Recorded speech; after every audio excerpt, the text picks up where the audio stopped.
So, welcome to the second episode in the series here, guys. Last time we talked about how to work through the scope with the customer. Today, we will be talking about how to do a field review on site once you have your estimates back, shipped back to you. How can you use that in the field to, fine tune the data, get closer to what the property needs? This is part of a series. We've got 5 more episodes left, in fact, after that, and looking forward to seeing you in all of those. All right. So once you come to SiteRecon Estimator, you place your order, you define what services you need, you get back your estimate. The estimate looks something like this. It's all built out. You've got your prices, you've got your frequencies, you've got your difficulties, you've got your takeoff. Everything is in place. Some people think, hey, it's done. Let's just send it over to the customer. Fred, don't shake your head. Not Don't think it's yet. difficult for us. No, Yep. that's not cool. So why do we do it? What is a field review and why do we do it, Fred? Well, again, this is a key component in the process. We've now got the estimate in place. We've got everything set up. We have our pricing. We have our man hours. We have it set at the default gross margin.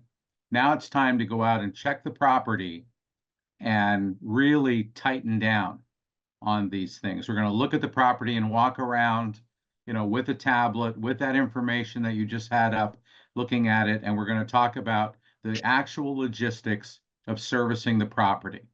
We're going to look and validate the mower decks. We're going to validate areas that have slopes or obstacles and see, is there anything we want to change with the property? We're going to look at spring and fall cleanups and look at the maturity and size of the trees and what types of trees they are for leaf litter so that we can then validate the spring and fall cleanups. Again, and the beauty of this is because you're not focused on measuring, that's all done.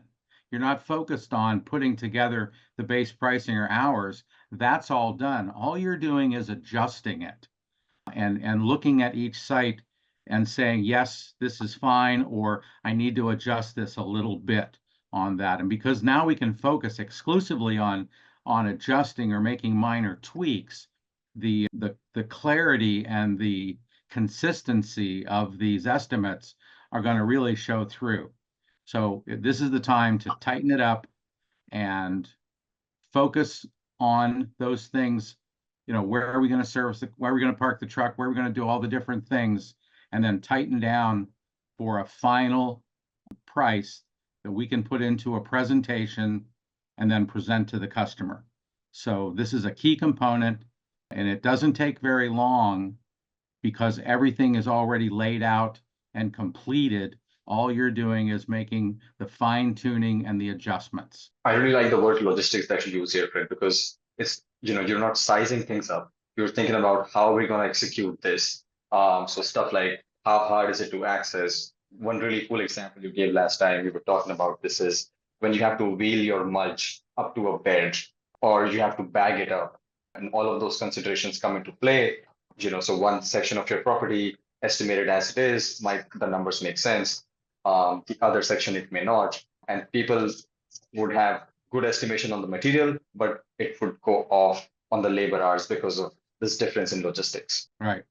It's all about, looking at access points and things like that. And because, again, we all talk about multitasking. Well, really, truly, there's no such thing as multitasking. We focus as humans on one thing at a time.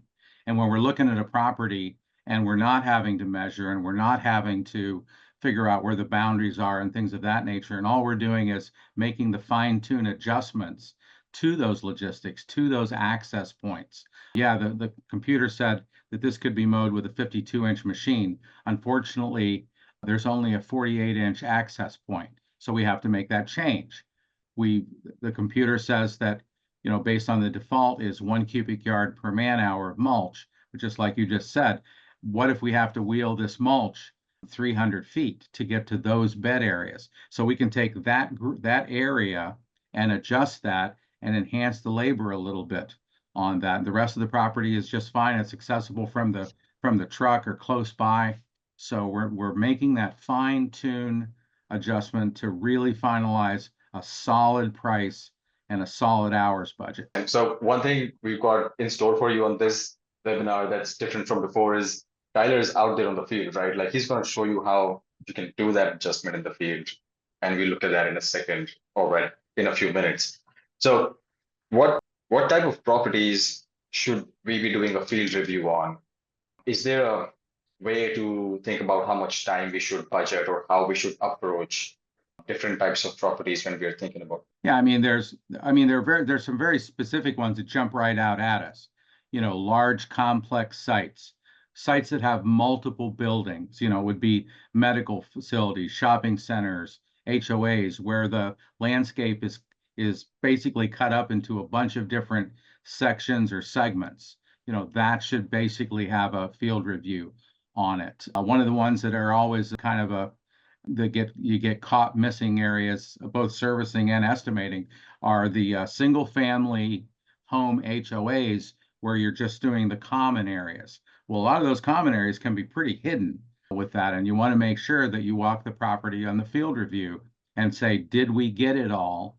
And what are the access points again for each of these segments of those common areas to make sure that we can get the right machine to it? And also, do we have to move the truck? Do we have to drive the machines 150 yards to get to those sections? All that is part of the fine tuning of those things. And those are the type of properties that really absolutely require a detailed field review. Now, another type, it might be a small or medium-sized property, but as we all know, we have some fairly simple sets of specifications, but we have some fairly complicated landscapes and complicated specs and scopes of work that we get from our clients. So any of those areas that have out of the ordinary plant material, lots of different things, multiple pruning, we're pruning, hand pruning some plants, we're shearing some plants, lots of color beds, things of that nature,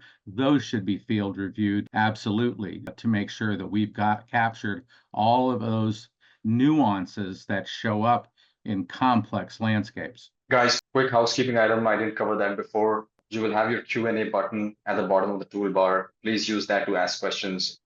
Any specific thought that you have on how you do field review, the process you want to follow, how to make sure you don't miss out on stuff, go for it. We would love to answer all those questions live. Now, on average or basic simple residential properties, small commercial properties, or even a medium or large property with a very simple landscape, a dozen trees and 2 acres of turf, you don't have to do as detailed a field review. I'm of the school that says every property should be field reviewed. But we also know that in times where we're backed up and there's a lot of things going on, one, we have the SiteRecon estimator, which is going to save us a lot of time and make us more efficient. But we're still going to get backed up even with the new capacity that we have with this tool. So some small and simple properties may not have to be field reviewed or may not have to be field reviewed in a high level of detail. It might be just a quick walk around, could be a quick drive around or things of that nature to do those things. So the size of the property and the complexity of the property will determine which ones you do a detailed field review or just a quick walk through or drive by. And you'll learn over time which ones you can do this with and which ones you can't on that. And it's not, again, we really caution you, the field review is a critical path item for this, and it should be done at various levels on as many properties as you can. But some of the simpler and smaller ones, you don't have to be as intense with. How much time should someone put aside for a property to do the field review? I would think an average size property, and I'd like to hear Tyler may weigh in on this. I would say probably the average property the field review could be 30 minutes. Obviously, a very large hospital campus or office park or an HOA that's cut up into, 30 or 40 different segments or sections, that might take, 2 or 3 hours to walk around and do those. But again, you're not measuring. All you're doing is validating what has been measured and making adjustments. So you can move through the property at a pretty good pace. Now, the first couple times, it's probably going to take you a little longer with that. But once you get the flow and have practiced this, I would think it's going to go very, very smoothly and fairly quickly most of the time. Do you drive through it? Would you drive or walk, like just A property like the one that we have here that's an HOA, I would definitely walk. Again, you may drive around from section to section, but I would definitely walk a complex HOA or the common grounds of an HOA. And again, you can see, you might stop and then move around. You might drive to 2 different or 3 different areas to expedite your walk through. The property itself is going to kind of dictate to you as you go. And again, after you've done it probably 2 or 3 times, you're going to get into a rhythm and a pattern that works, because it's going to become more familiar to you. Initially, take your time and learn and do it right. And then speed comes a little bit later, a little more downstream with experience. so? One thing I've always wondered about is on a site walk like that, like when you're in the office, do you really think about which sections I'm going to be visiting? Like upfront, when you look at a map, you're like, these are the things I want to see. And then you just like get after that first when you park your vehicle. Yeah, I mean, you can do it a little bit. And the more you do it, again, the more when you're looking at a property like this, after you've done this a few times, your strategy will start to come out and lay out right in front of you. Initially, it will be the first couple times you do anything, it's a little awkward with that. But you could figure out, for example, here you've got 3 major cul-de-sacs on this property right in front of us. To me, I would come into the property and go to the left, hit the first cul-de-sac, do the couple of sections there, walk down, drive down to the next cul-de-sac, do that, and then drive over to that last cul-de-sac and work out from there. So that's a way that you might be able to do it. At the same time, you're also thinking about, are these good areas to park the truck, where we're going to be able to access the property efficiently, but also not get in anybody's way. We're not going to be in the resident's way. We're not going to be in the customer's way. We're not going to be in the employee's way, depending on what type of property it is. So driving it through a property like this, you might, again, I would test access by parking in 3 different places, using those cul-de-sacs as a guideline, and move out from there. But with what you have, with all the areas highlighted, with all the notes and footnotes, you'll be able to know what you've done and what you haven't done, and therefore not lose track of where you're at. Got you. And let's say we are on a property like this. Yes, let me just switch. How would you approach this one? All the yellows. Okay. All right. Now, yeah, hold still.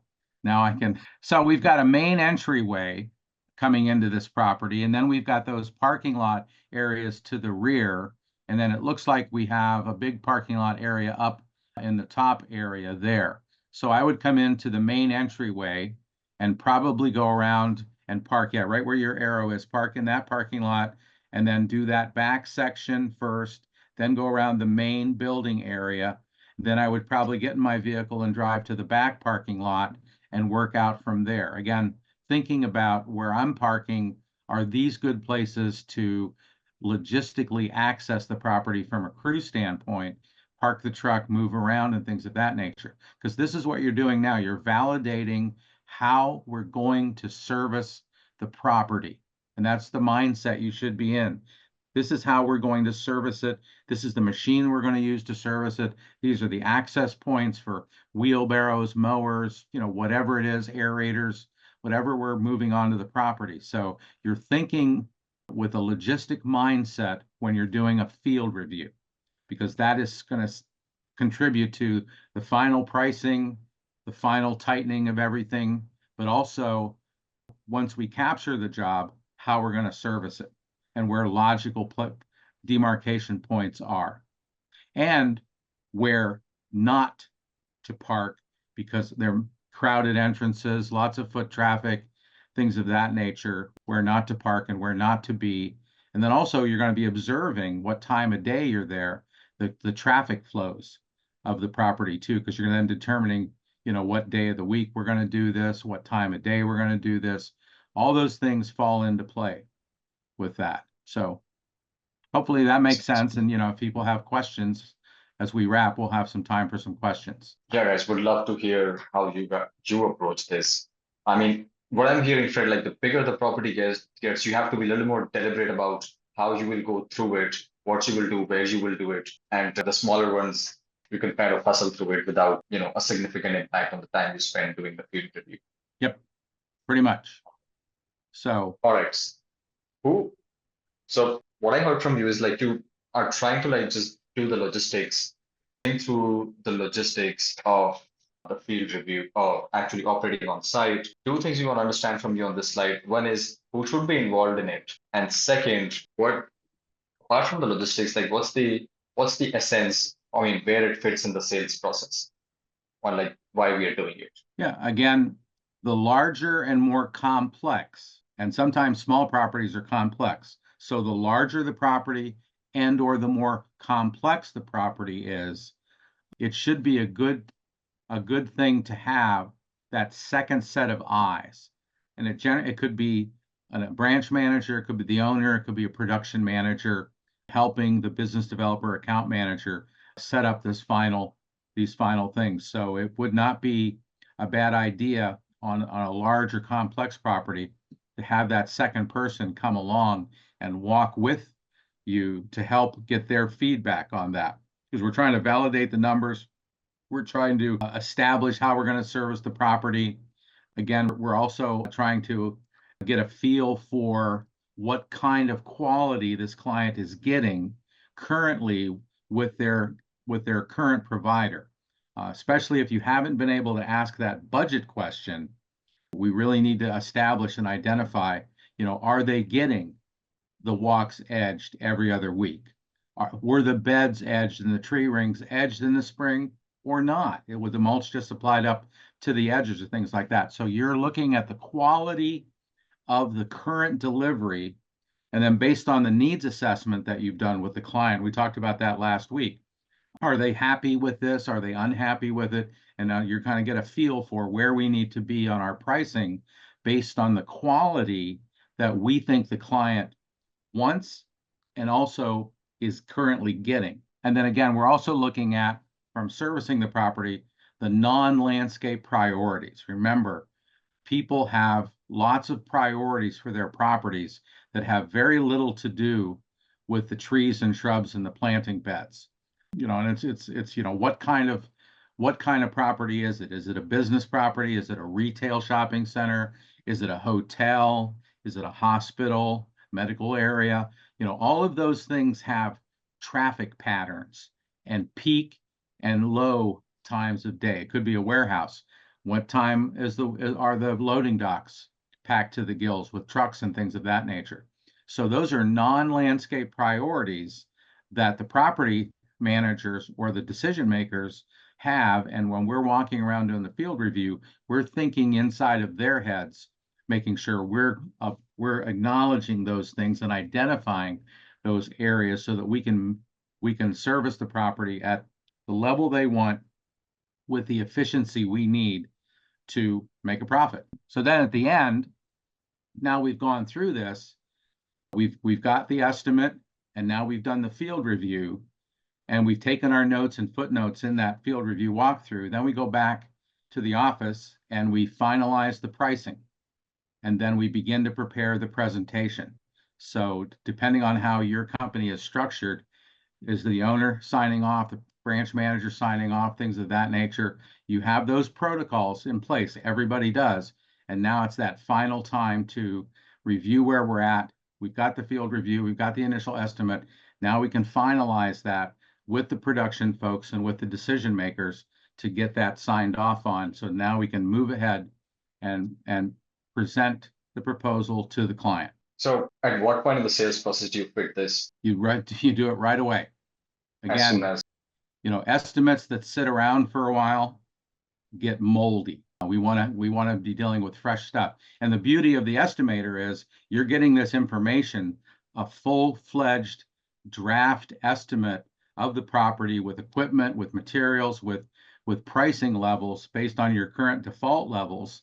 With that turns around in probably 48 hours for most properties, unless it's just a huge property. So typically, 48 hours after you've turned in and asked for the estimate, you've got it in hand, and then you immediately, when I order it, I'm going to sit there and say that I'm going to have it in 48 hours. So at minimum, within 72 hours, I'm going to be scheduling my field review.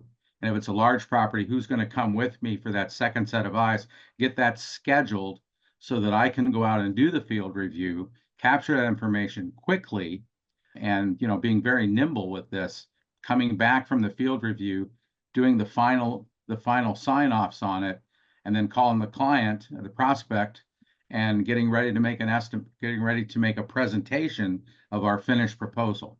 So all this can happen in fairly short order, and you're going to develop a habit, or you should be developing a habit of, I'm ordered the estimate, I'm looking out on my calendar 72 hours out, and now I'm scheduling that field review either by myself or, depending on what my protocols are, or the property, with someone else.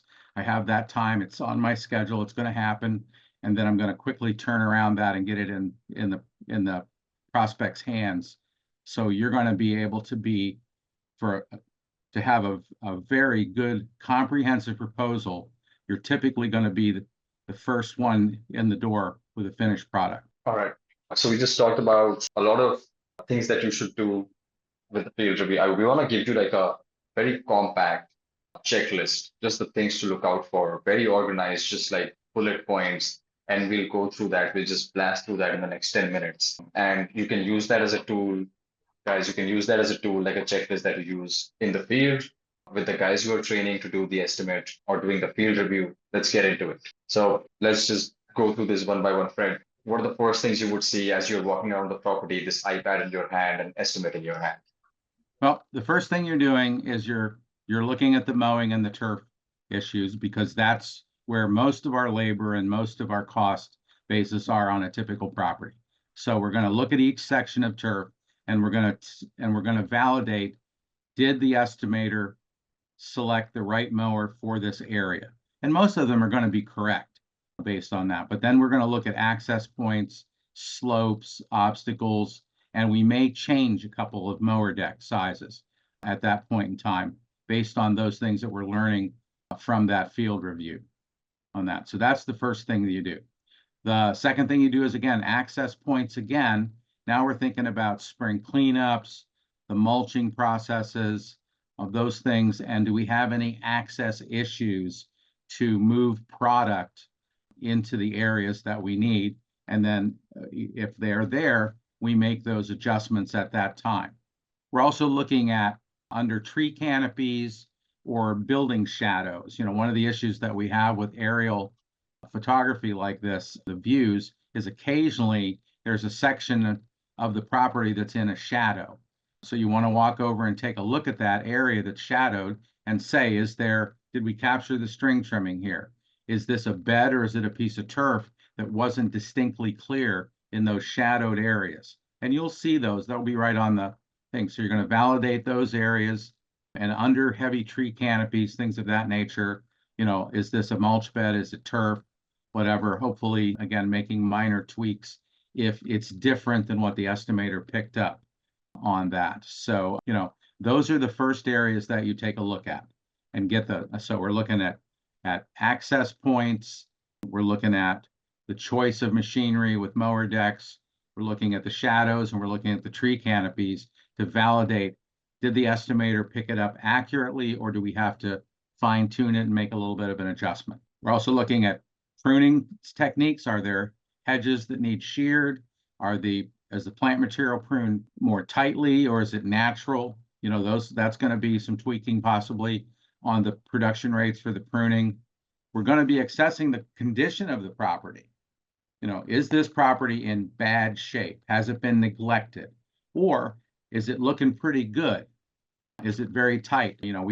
That tells us where we need to be from a competitive standpoint with that. Does this property need a lot of cleanup in advance? We might have to do a an actual additional cleanup to get the property up to speed, or talk with the client about the fact that if we just start with regular maintenance, it might take us 60 or 90 days to get this property where it needs to be because it hasn't been well served. So you're looking at condition of the property, quality of the work that's being done currently, and you're looking at your scope of work and assessing, is everything on the line item being actually performed by the incumbent? And one of those areas of edging. Is the edging being done? Is the weeding being done? Is the pruning being done properly? Are the ground cover beds full of weeds? Are they clean and tight? So you're looking at that. Again, you're double checking ground cover, shrub counts. One of the things that you're really looking for hard are all the color beds.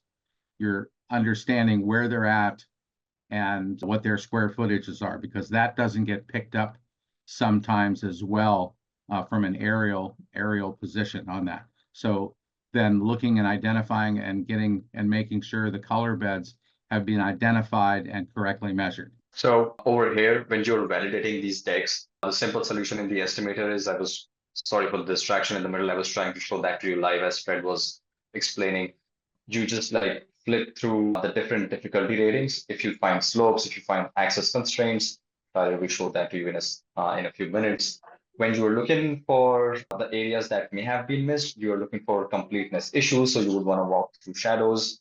As you're walking through the shadows, like make adjustments for missing items. And then over here, let's say you are seeing beds full of weeds, then you know that if you are applying a 4-week property rotation schedule to like go through all the beds to clear out weeds, handful weeds and spot spray, maybe you want to squeeze that cycle down, or you want to extend that out, because that's an average. So depending on what the property needs in terms of weed removal, you want to make like a live judgment call on it. So all those adjustments you would want to make on your tool. Right.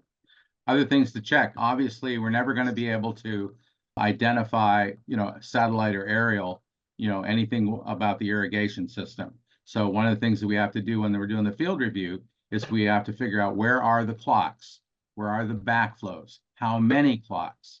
Are there multiple backflows? And then when we're at the clock, we can identify how many zones there are in the property. With that information, we can estimate the irrigation services are going to be required with that. So that's something that you can only do in a field review, is establish that irrigation. And that should be primarily on the checklist of that. And again, as where we talked about before, you're looking at it logistically from a servicing standpoint.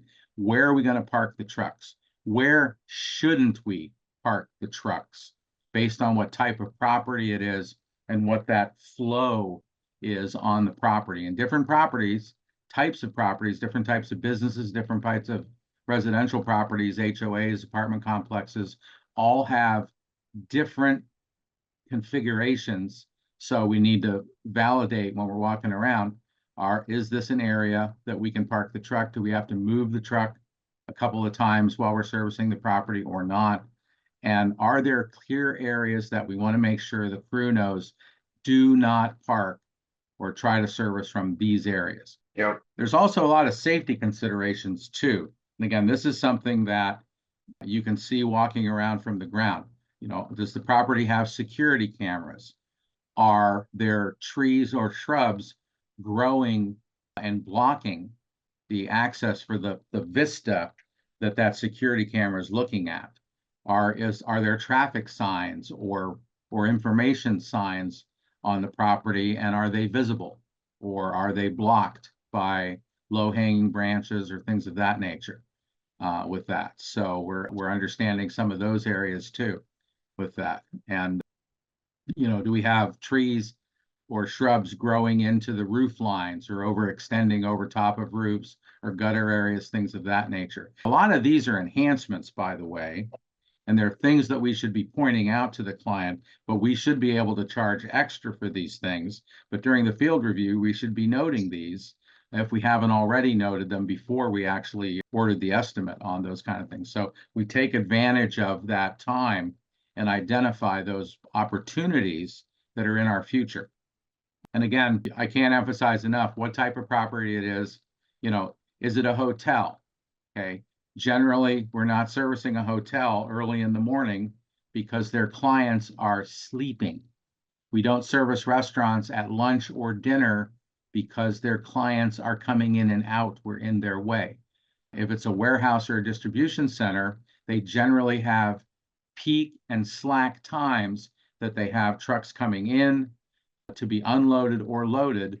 They know that about their property. You don't. Those are things to ask them about to understand how we service the property with that. So ultimately, the idea is you can spend all that time doing the field review, asking questions, making notes, making sure all your bases are covered, and you've gone through this checklist in a great level of detail.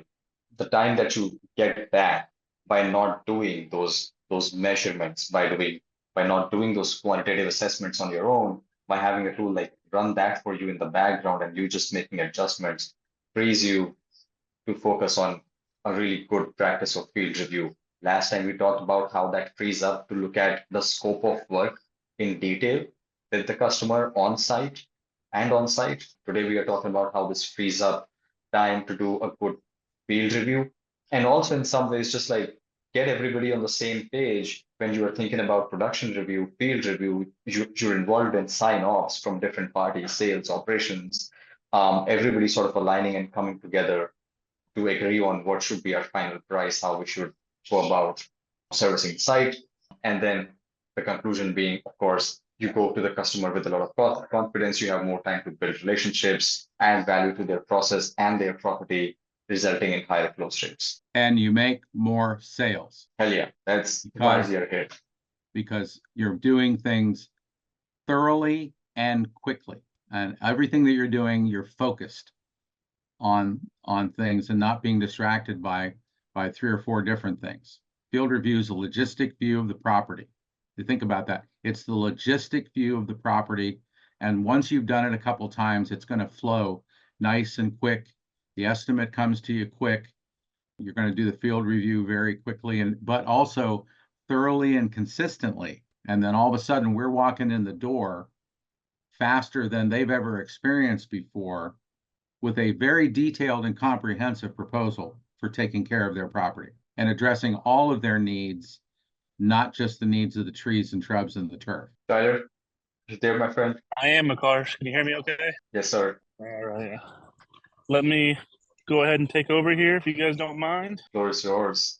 Show us the way, Tyler. All right. So you can see I am actually on a property right now. This is me live as I'm walking around. But I already did a quick review of this property when I first got here, did a quick drive through, like what you guys were asking or telling everybody earlier, like, is there anything that's, any nuances of this property? Now, this particular property is a distribution center that I'm at, and it's a fairly simple property overall, right? As you can see, the nice broom we have here in the Midwest. It's not an irrigated site, but what we're going to try to accomplish here is, look at those nuances that maybe that estimator didn't show for us. So let me turn my screen off here, and I'm going to share my screen. And let's go through the actual estimate here together for a few minutes here. And there it goes. All right, can everyone here see my screen okay? Is it coming up maybe? Yeah, Yep. You, Carson, I can. So okay, great, perfect. So the very first thing that we want to do when we go to a property, this is whether they're using estimation or using any kind of takeoff services, is verify that the areas are correct, right? Maybe there's an area that added a parking lot into it and there's no longer turf there that happened recently. So that we can do a nice little quick review right here on this property from this part of the layers of our services, right? Once we go through and verify that there's no major things that need to be changed with the layering, we can go into our estimation services here. Now, as we pull up this estimate, sorry here, I'm out in a hot spot right here, guys. So it's out, we'll kind of go through here. Okay. So as I pull up the estimate on this particular property, you can see that we do have, all the different measurements that we might already have for this particular site. Now, one thing that I did notice is this is an industrial site. There's next to hardly any trash here, right? So right here in the policing part of it, I'm gonna go ahead and just change the difficulty down to easy, right? And what this is gonna do, you're gonna see that man hours on this particular service reflect as I quickly change that from medium difficulty to easy difficulty. These are the things that you're gonna wanna look at as you're visiting a Yes. Sorry to interrupt you, man. Any chance you can turn on your video? Sure. Okay, awesome. Can you guys see? Sorry. Yep. Sorry to interrupt. I can't see. I can't see whether you're. So as I'm walking the property, like I said, there's hardly any type of trash that's really on the property. So debris is not going to be a huge issue at this particular property. Now, if we were at like a retail center, like a Walmart or something maybe that's right along a busy highway, then maybe we need to up that difficulty to maybe a harder difficulty. So there's more hours allotted to that. One thing that really stands out to me on this particular property, looking at this estimate, is how much weed control that we need to do, as well as how many down here in the trimming, the perennial season cutbacks. We have a ton. If you guys can see here, I hope you guys can see okay, but we have a ton of ornamental grasses on this property, a ton, right? And so with this, I need to allot some more time for these services. And again, I'm going to change this to hard difficulty as well. This is going to give me a few more hours to do this particular property. Now, also, when I have a property that has a ton of bed coverage with, the ground cover, ornamental grasses, shrubs, that's also going to reflect my mulch usage, right? So with mulch installation, I'm going to go up here quickly and see where it says 77%. I'm going to change it down to more like, let's do 60%, because I feel like we're going to use less mulch because we have such a coverage right here. As you guys can see right here, we have tons of ornamental grasses right here, and there's hardly any mulch that's really exposed to this, right? So as we navigate this property, we're looking for things like this, right? These are things that our imagery can't catch, and that's why there's important for you guys to visit the property after estimation comes back, right? So as I said, I'm just walking the property, looking at trees, right? Looking at other beds, right? Are those fine? I'm walking around here. How's the hedges look? The hedges look pretty good. Nothing, no crazy nuances here. Obviously, this is if they do have it, they're not using it, but they don't have the irrigation system. So don't need to add this estimate as I walk around here. We see some hedges here, and again, some more ornamental grasses in the corner over there. So overall, this is a very simple property. Obviously, if you have an apartment complex or we have an HOA, it's going to be more complex than this. However, is the bed edges fine? Great. There's no adjustments needed there. But I am going to go up here and I'm going to say, you know what? The power blowing, something that did stand out to me is there's a lot of debris. When I say debris, leaves, dead foliage that, piles up in the parking lot. So I want to go ahead and change that here, again, to hard difficulty. It's just, I want to allow more time. This is an industrial site. There's a lot of cars in the parking lot. It's going to be a little harder for me to get around these cars. So I need to adjust that to accommodate those nuances that happen as we visit a property. Again, it's not a very complex process. In this particular site, like I said, you can get away with driving around initially and then getting out and walking the areas that might seem a little more difficult for you as we walk through that particular property. Again, so Tyler, just to recap so far, sure. You determined that it wasn't near a major highway and that the trash pickup could be moved from average to easy. You've identified that there were a large proportion of the mulch beds covered with ornamental grasses, so we could lower the mulch coverage, but we had to up the perennial care a little bit because of the large volume of debris that we will have when we cut those down, either the spring or fall, based on what the client wants. So those are the things that you're tweaking and adjusting as part of the field review process. You've also upped the blowing because it's non-irrigated. So in the hot summer months, the deciduous trees are going to drop some leaves during that heated period.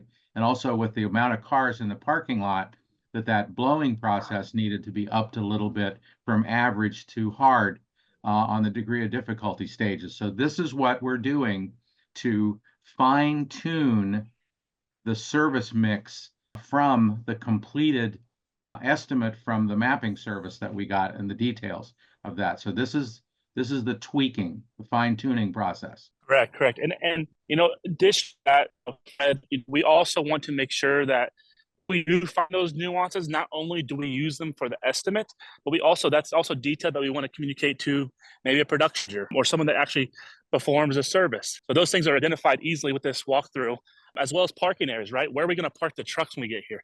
Well, I can tell you based on this parking lot, there's no room here, but there is some areas, like you probably can see some service vehicles back there already parked, that's where we need to park the vehicles at during our weekly service. Also identified on this particular property, we do have a back entrance. So there's two entrances to this industrial side.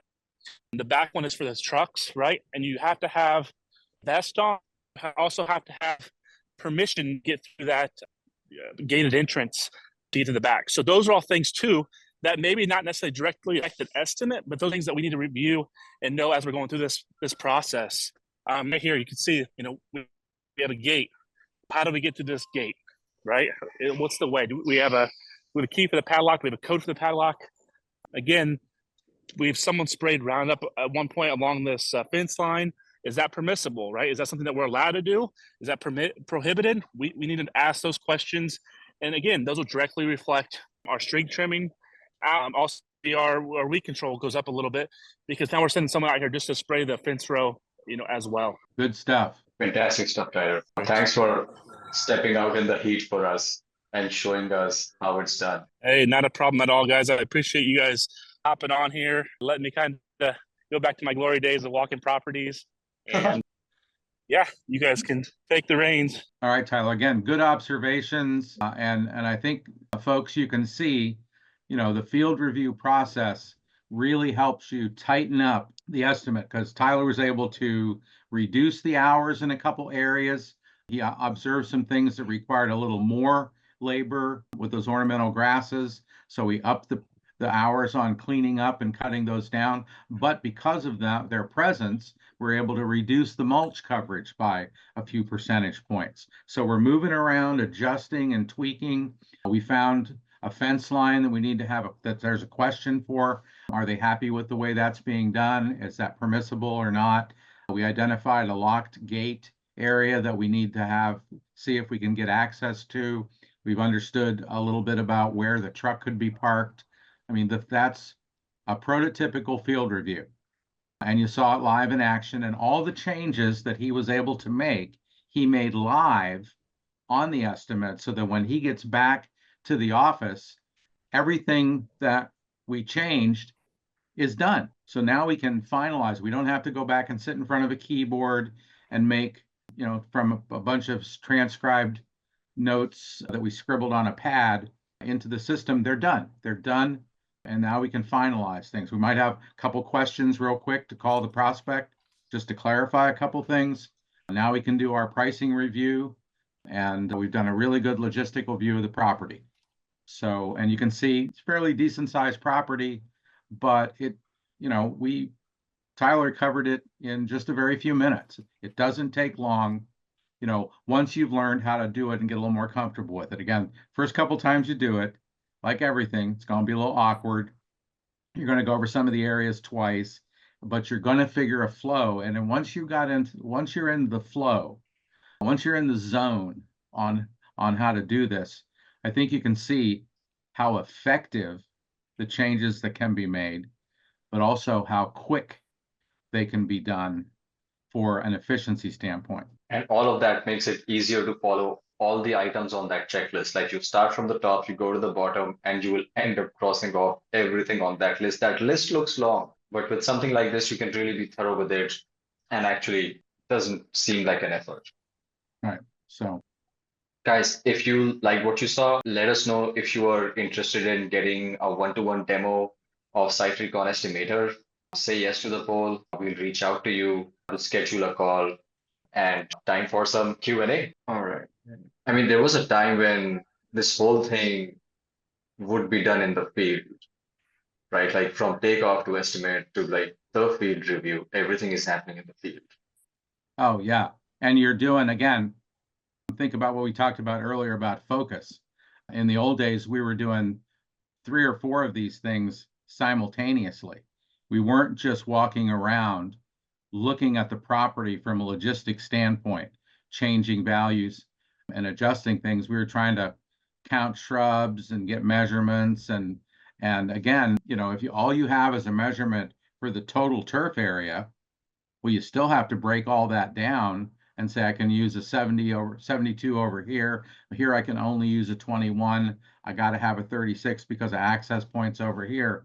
The estimator has done 90% of that for you. And all you have to do is say, was it right? And adjust it, either accept it or make a modification. You don't have to sit there and figure out, what am I going to use here? What am I going to use there?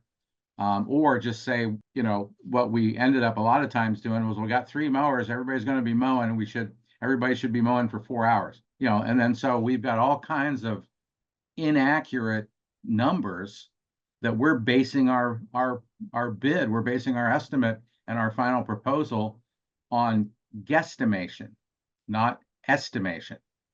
So the other thing too, the old way that we've done it over the years took years to learn how to do, and some folks never got it. It was not easily transferable knowledge.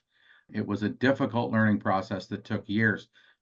I think you can see that what we were doing today, someone can learn to do effectively in just a period of a few weeks or months and be a very effective estimator, very effective account manager selling high quality, well laid out work. So true. We have a question here. I'm not able to follow one part of it. It says, Andy is asking, does SiteRecon have contract templates? The contract templates would be like different service groups for like lawn care and construction and so on. What does that refer to? Andy, I can unmute you if you want. Go on, Fred. Yeah, I mean, that's something that I do as part of my services as a consultant. I have sample contracts, sample scopes of work, and things of that nature. So yes, those are available to you, through me. I can help you that. And again, because I work with companies all over the country, I'm pretty familiar with all aspects, all the different regions and things of that nature with scope of work and things of that nature. So yeah, from an estimating standpoint, that's the other thing too, is this is going to be customized through the onboarding process to fit your company. There's an onboarding process that goes on to set it up for your machinery, your material costs, your labor costs, and your gross margin targets. So all this is going to be set up to fit just you through that onboarding process with scopes of work and things of that nature. So all of that's going to be done for you once you go through the onboarding process. That takes a little bit of time because you want to do it right, so with that, so very possibly, but then if you need actual contracts or scope of work on a regional basis, you can get with me and we can set up to get you those things too. Andy, I just allowed you to unmute if you have a follow-up question. Okay, great. Can you hear me? Yes, sir. Yes. Okay, yeah. So was my question, if it was confusing, essentially what I was just curious about is if we could just, it's my understanding that we can take your software and we can put our production rates in it, and we can obviously expedite getting our proposals out. And I was just curious if it offered like a contract, like if you had like a modifiable contract, because every contract's a little bit different. Some people want seasonal color and they want irrigation included, excluded, and those type of things. I was just wondering if you offered that, or if we would just take this information and like upload it to whatever contracting program we already use. I would prefer to keep it all together if possible, but if not, I mean, it's fine. Does that make sense? Yeah, it does. So we've built the estimating piece for it, the proposal, presentation, and the contract piece. All of those things, if you develop very focused applications, helps you do a lot of things like signing and so on. In case of contracts, right? In case of proposals, you can get a lot of templates, make it more interactive and so on. And so we highly recommend you use specialized tools for that. What we focused on is like mapping, estimating, helping you do a site assessment, all of that combined. And then, the moment you have your numbers, you can take that and plug it into the tool that completes the loop, communicates with the customer. Okay. Yeah, because I'd like to kind of consolidate it and put like an e-signature. I mean, we're just trying, the whole, money finds speed, speed finds money. I mean, we're just trying to like expedite our process. So once it's complete, and if they want to just have an e-signature versus having to, download something, sign it, scan it, excuse me, email it back, we're just looking for ways to expedite the whole process kind of from start to finish, if that makes sense. Sure. Yeah. That makes sense. Now, I will tell you though, and I will encourage you, if you're working with me on training for the sales process and proposals and presentations, we don't want to get too fast and too digital, because remember, at the end of the day, the actual selling process still is an emotional process. So the more that we can get in front of people and get to meet them and talk to them with that, and I know everybody's in a hurry today, just email it to me. I'll Yeah. either sign it or reject it. But we want to try to get in front of them as best we can, because we have a much higher chance of selling. And again, with the use of the estimator, you're saving a whole lot of time for your people, allowing them more time than they've ever had before to get in front of people and actually talk to them face to face, where you can make that happen with that, because we're saving you just hours and hours and hours. The people that are using it so far are saying that the estimating time savings for them is 30 to 40% faster. And remember, this has been just released, so everybody that's using it now is still learning how to use it. So I would estimate that yeah, that's a bad pun there, but sorry, that once everybody starts to learn how to use it and has practiced with it, that we could see savings of 50 or 60% over what you're doing now. And all of that time can be applied to the actual needs assessment and selling process with the customers, because we're not just sitting around pushing paper around and doing double entry on a keyboard. With that, the quality time then can be focused on how to do a better job of selling to the customer.